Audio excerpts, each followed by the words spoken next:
Good evening, everybody. Before I begin, I'd like to ask you a question. How many of you have been up in the oil patch? Hey! How many of you know what fracking is all about? Okay, that's good. So that's going to frame my discussion, so I won't get into too much detail then, but I do have a lot of pictures, and the reason I have a lot of pictures is I think that pictures say a lot more than words do sometimes. And so I don't know how much time I have, so 15 minutes? Okay, I better start moving then. All right, before I begin, I'd just like to extend greetings on behalf of the treaty chiefs that I speak of, and I have three of them with me. I have Chief Roland Wilson from West Mowbray First Nation, Chief Darlene Hunter from Halfway River First Nation, and Chief Lynette Takosa from Prophet River First Nation.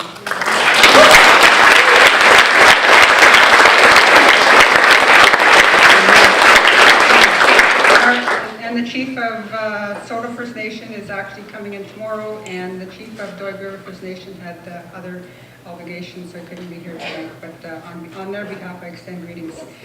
And I'd like to also acknowledge that we are in Coast Salish territory, so I'm glad to be here. And I'd like to say that I'm glad to see that there's some distinguished guests in our audience, Chiefs, David, and even Joe. So let's get started. I'm just going to talk a little bit about who we are as the Denishaw, the Cree, and the Dene people from Northeast British Columbia, the challenges that we face, the impacts, and some of the changes that we're seeing up north, and problems and justification, mitigation, and talking about how we can maybe fix all of that or move towards that. So again, these are the 5 nations that I speak on behalf of. I am their spokesperson, I'm the advisor, sometimes I'm the negotiator, sometimes I'm their gopher. So, this is the area that we're talking about, Northeast British Columbia. It's a large area. It takes up almost a third of the province. There are 7 original signatories to Treaty Number 8, and McLeod Lake is the 8th nation that adhered several years ago.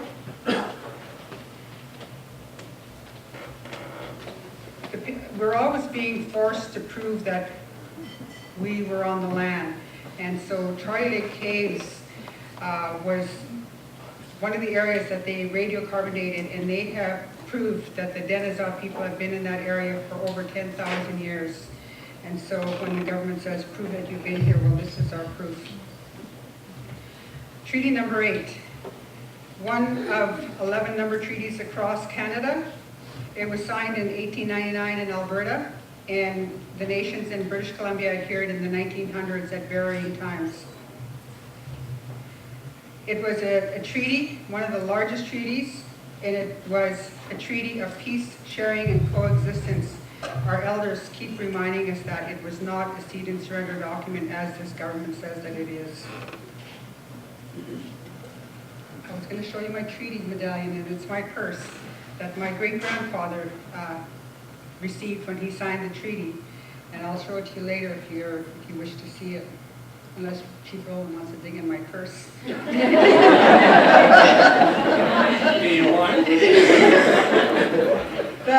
Again, there's 11 number treaties across Canada. Treaty Number 8 covers 3 provinces and a little bit of the Northwest Territories. So one of the largest treaties. It's a large area, almost 850,000 square kilometers of area. It's a treaty in which there were promises made to my people that they could continue their way of life, they could continue to fish and hunt and trap as if there was no treaty, for as long as the sun was shining, for as long as the rivers were flowing, and as long as the grass was growing. And you'll see that with all the air emissions, sometimes we don't see the sun. The rivers are being dammed up. The grass is being killed by pesticide use out in the, not just in forestry, but in the oil patch. The people in the land, this is our grocery store, this is our pharmacy, this is our church, This is our school that we're talking about. Our people still practice that bush life. In my nation, of Port Nelson First Nation, there are still 2 settlements where members of my community still live off the land 365 days of the year. And they should be able to continue to do that if they wanted to without being encroached on and interfered with. Our people still exercise in their seasonal rounds. I like to go out there and just see the wilderness. I like to smell it. I like to listen to the sounds out there instead of listening to the helicopters and the trucks and everything that are whizzing by, which is a common occurrence out in my family's territory. We need this area to continue our culture, and the spiritual attachment is there, and we want to continue that also. Cultural rights. This is a definition out of Wikipedia, and I liked it, so I'm using it. It says, cultural rights include a group's ability to preserve its way of life. The objective of these rights is to guarantee that people and the communities have an access to culture and can participate in the culture of their choice. So this is what we're talking about along with our treaty rights. So these are just some members' words who I've asked if I could use it. I borrowed it from another speaker. So basically, the culture has to be maintained for the health of our people, and that how important the land is to our people, for all the things that I said before in the previous slide. The impacts on the land, everything from agriculture, mining, forestry, power generation, and oil and gas. And I need to talk about all these other things, even though we're talking about LNG, because we need to look at the big picture. We just can't be focused on one project alone, like this government is so used to doing. Agriculture takes up a lot of land, especially in the Peace Block and around Fort St. John. And it's basically just agricultural lands. Incidentally, a lot of it is in the Peace Valley that this government wants to flood, which I'll get to shortly. Mining takes up a lot of the eastern flank of the Rocky Mountains. Hope you guys can see that I usually have a pointer, but I don't have a pointer tonight. So you can see that there's a lot up in northeast British Columbia. Currently we have 4 mines that are in operation. This is just a picture of Bull Moose that's around Tumbler Ridge. And there's 14 proposals that are being looked at various stages. And I think there's about 6 that are almost ready to go, right, Chief? Oh. The middle one? Okay. I just want to give you guys a little bit of a picture of the Boreal Forest. Most of Treaty 8 is in the Boreal Forest. And the Boreal Forest across Canada, it takes up about 30% of the world's boreal zone. And 80% of the Aboriginal people live in these boreal forests. And something that's really important is that this boreal forest, more of these forests are being cut in the oil and gas industry than in forestry. And it's not included in the annual cut.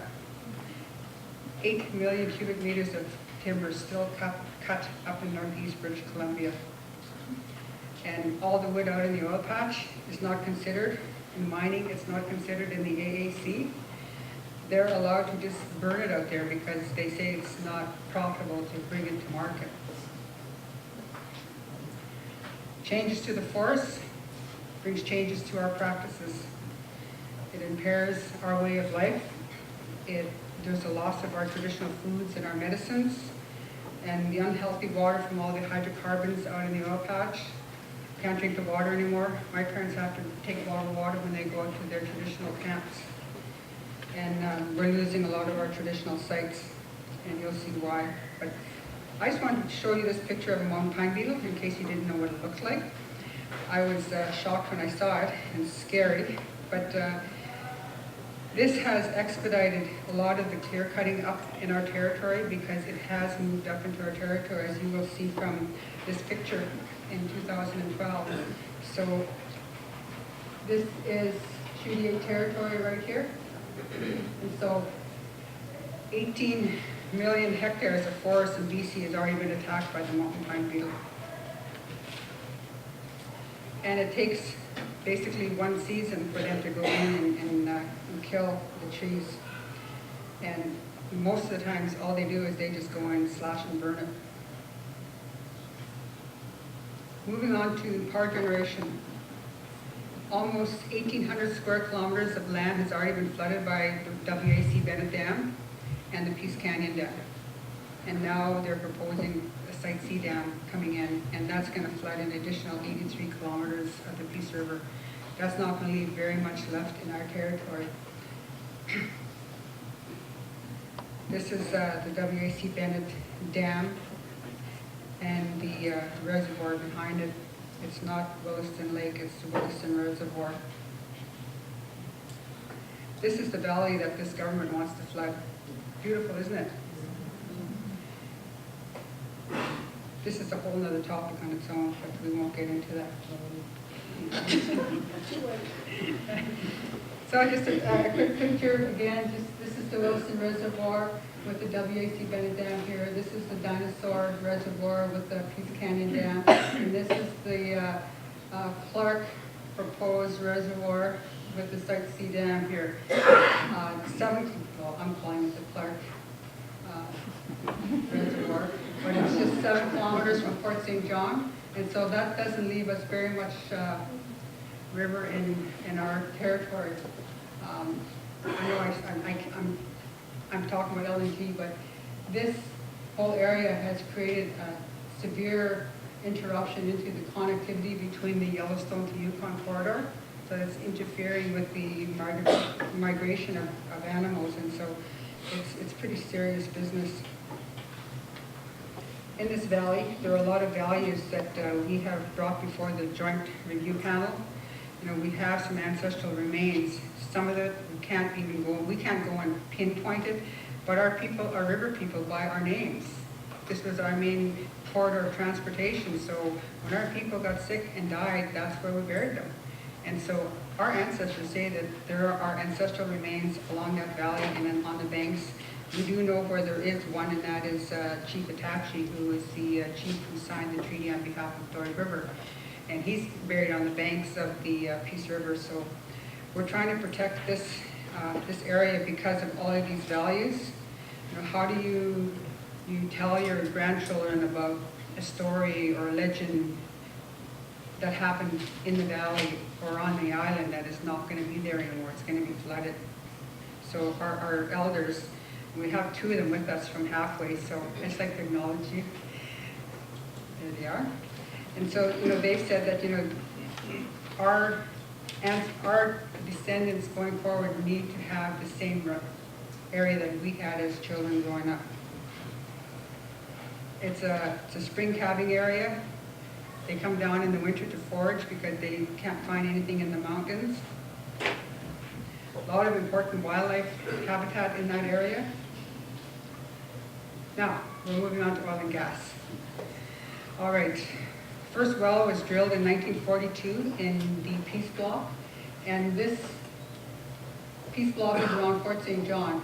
And so this is a progression over the years to 2012, and you can see how it's really progressed to the tune of almost 29,000 wells, and those are just active wells right now. Government doesn't count all of the wells that are abandoned or dry, and there's impacts with all of those, but they're not considering them in their numbers. So we're thinking that they're close to about 32,000 wells up there that have been drilled. And this was mostly conventional gas. So basically they go through 4 stages, just for those that don't know.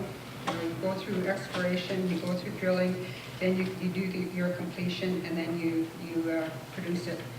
So the oil and gas companies come in, they purchase the 10 years, they start exploration, they start seismic, they start cutting these cut lines that they used to do with cats, and some of them are like 10, 20 years old, and they're still very visible with a lot of pushed by our people. They're starting to do avoidance cuts now where they're zigzagging through the forest. So once they've determined that there's some potential there, then they come in and start building their roads and their leases to make room for the drilling rigs and other equipment. Current drilling is done horizontally to get the shale gas, which is the unconventional gas, because they've depleted the other one. And so now they come in and have multiple wells on a pad. They used to only drill in the winter because most of that Boreal Forest is muskeg, and they couldn't get in there in the summer. But with new technology, they have what's called matting to come and build roads. And some of these pads are like a kilometer by kilometer. This is what a boardwalk looks like out there, made from the muskeg matting. Just a drilling rig. Fracking, typical operation. Tens of thousands of diesel is used. In some cases, thousands of truckloads of water, plus fracking fluids are used. Multiple fracks are used on a pad, and they use special sand that they can't find all the time up there, so they actually bring it in from the States. This is just one of your typical sites. I think we counted 22 great big trucks on this pad. This is your typical fracking example. You know, they bring down the fracking fluids in the sand that creates the fissures, and then the sand holds the cracks open so that they can get the gas flowing. This is just a graphic to show you how sometimes there's a concern that the cement casings could break and leach into the groundwater. Sometimes the fissures are creating greater fissures that are already there, and so hence contaminating the groundwater and surface waters. So they use a lot of water. And the fracking fluids are very, very toxic. In the last couple of years, there's been like 30-something earthquakes that we've never had before up in northeast British Columbia. And why is that? We're questioning it, and they say, oh, it's got nothing to do with fracking. So 3 to 5 million gallons of water per frac, which is about 8 Olympic-sized flows of water. Some lease sites have up to 20 wells on a pad, and they use tens of millions of gallons of water in one site. This is frightening what it might look like underground, and they wonder why it causes earthquakes. And when you have 20 drills on a pad, once a gas field has been completed, of course all the infrastructure comes with it, the pipelines, the compressor stations, the gas plants, and it's horrendous up there. I actually had a movie that I wanted to show you when we toured the Horn River Basin, but I'm obviously not going to have time to do that. But once a pristine area has now become a very fractured industrial landscape. So our concern around water, the oil spills that happen up there, because not only do we have gas, but we also have oil. And when it takes this government over 10 years to clean up a 16-hectare oil spill north of Doig, it's sad. There's huge impact on our wildlife. You know, Chief Rowland's been fighting to keep his caribou in his area, and he's had to go to court to stop mines to try and save a small herd of caribou. Now, why do we need to do that? Doesn't the government see? So this is what my people are seeing when they cut open a moose, you know, and why is that? It's contamination from the hydrocarbons. Soto and West Mowbray were forced to do a study, a contaminant study, where they took a small piece of land in the Del Rio area, and 75% of the sites that they visited were contaminated. They exceeded the provincial and the federal standards. So what does that look like in the long term for not just the animals that we eat, but for my people, right? And so we're going to be forced to be able to do our own studies again, because the government just won't do these things.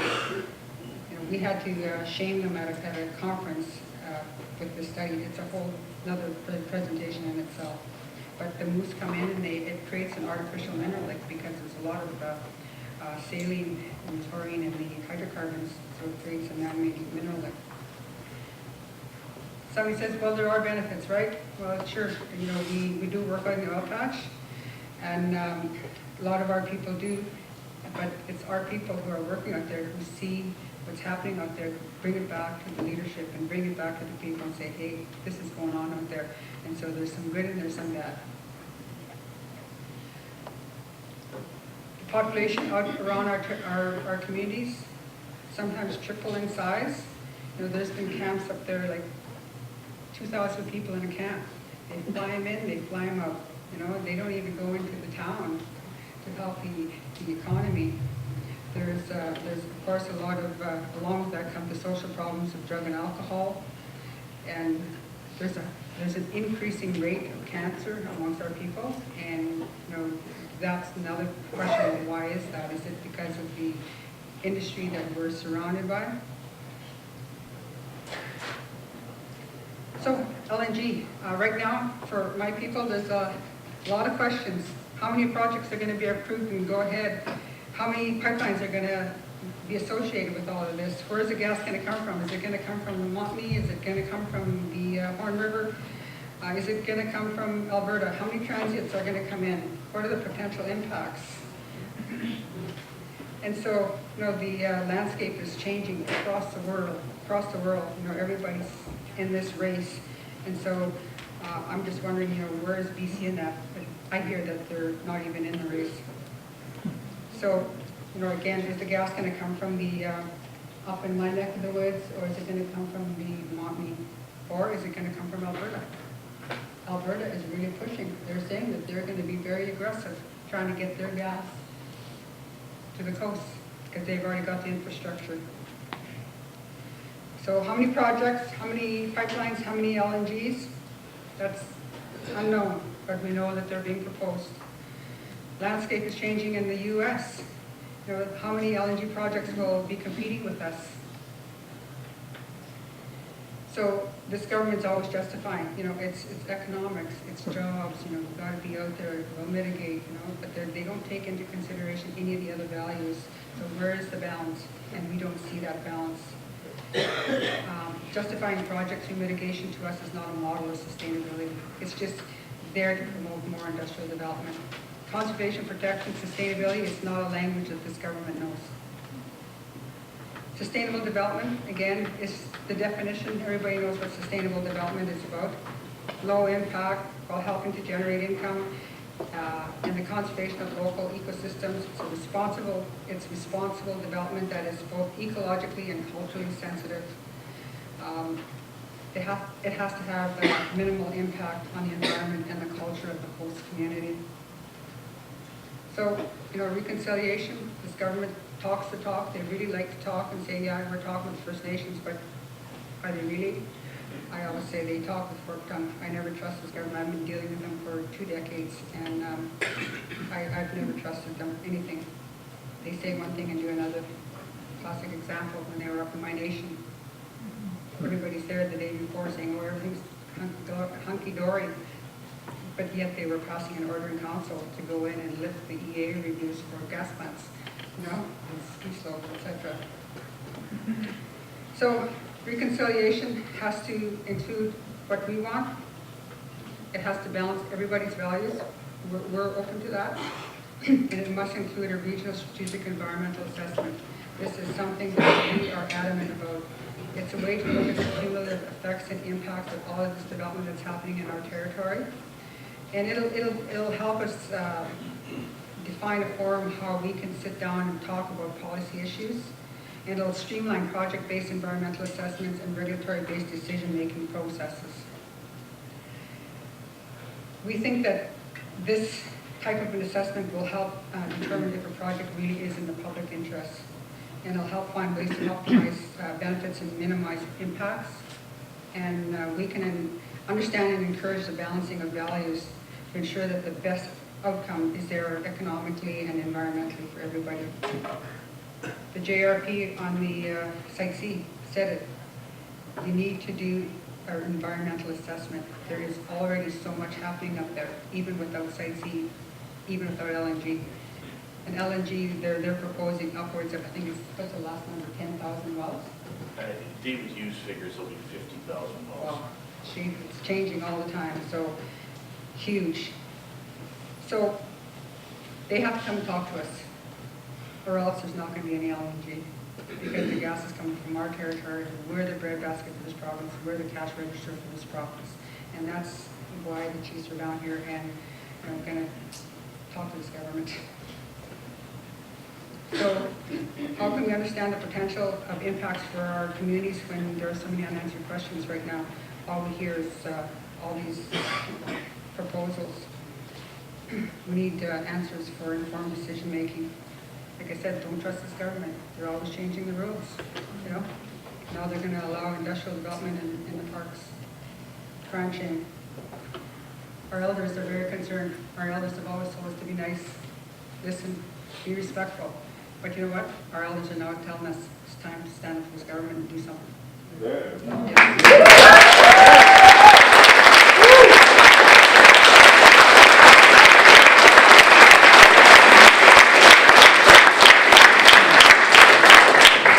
I like to use this slide because the late Max Thursday said it, and it just resonates with me because he says, I'm hurt.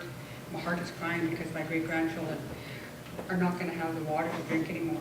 You know, they spoiled our land and our water. You know, and he's telling our people, get together, start working together, and be strong and fight this government. So what'll be left? It seems funny. It's a funny cartoon, but that's what's happening to us. With all of the resource development around our territories, we have nothing left, and so that's it. So.